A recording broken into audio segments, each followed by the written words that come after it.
Pemirsa, kita memasuki kabar nang penambayan. Pemerintah Kota Banjarmasin memperingati Hari Otonomi Daerah ke-29 dirangkai dengan apel bersama seluruh aparatur sipil negara di lingkungan pemerintah kota.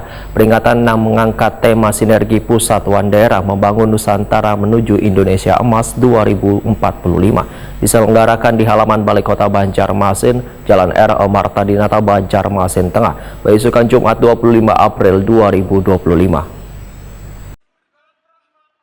Pemerintah Kota Banjarmasin memperingati Hari Otonomi Daerah ke-29 dirangkai dengan apel bersama seluruh aparatur sipil negara di lingkungan pemerintah kota. Peringatan yang mengangkat tema sinergi pusatuan daerah membangun Nusantara menuju Indonesia Emas 2045 diselenggarakan di halaman Balai Kota Banjarmasin, Jalan R.E. Marta Dinata, Banjarmasin Tengah, beisukan Jumat 25 April 2025. Wali Kota Banjarmasin, Muhammad Yamin, Waitakoni Prima TV memadahkan sejalan dengan arahan dari Mendagri bahwa sinergi pemerintah pusat dan daerah menjadi kunci menuju Indonesia Emas 2045. Pemerintah pusat meminta transparansi, inovasi, dan komitmen nyata dalam membangun daerah. Muhammad Yamin meminta jajarannya untuk fokus pada kebijakan yang kada hanya berbentuk laporan supaya sesuai dengan slogannya Banjarmasin Maju dan Sejahtera.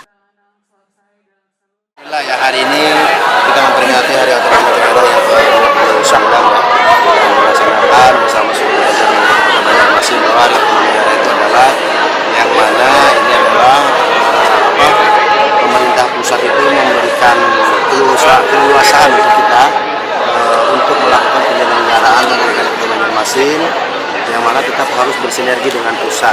Nah, ini kita dalam Hari Otonomi Daerah ini juga bahwa kita mendukung apa yang menjadi tujuan daripada pemerintah pusat untuk menuju Indonesia Emas.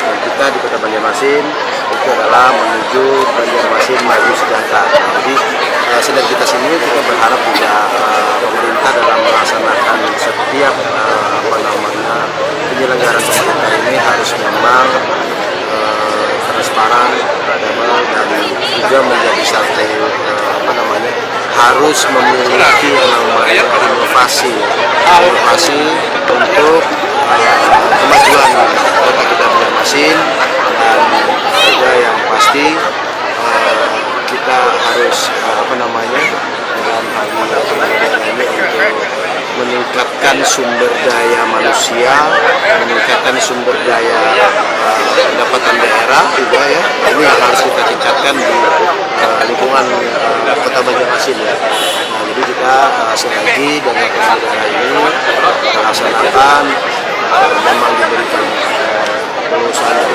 pusat, tapi kita terus harus bersinergi.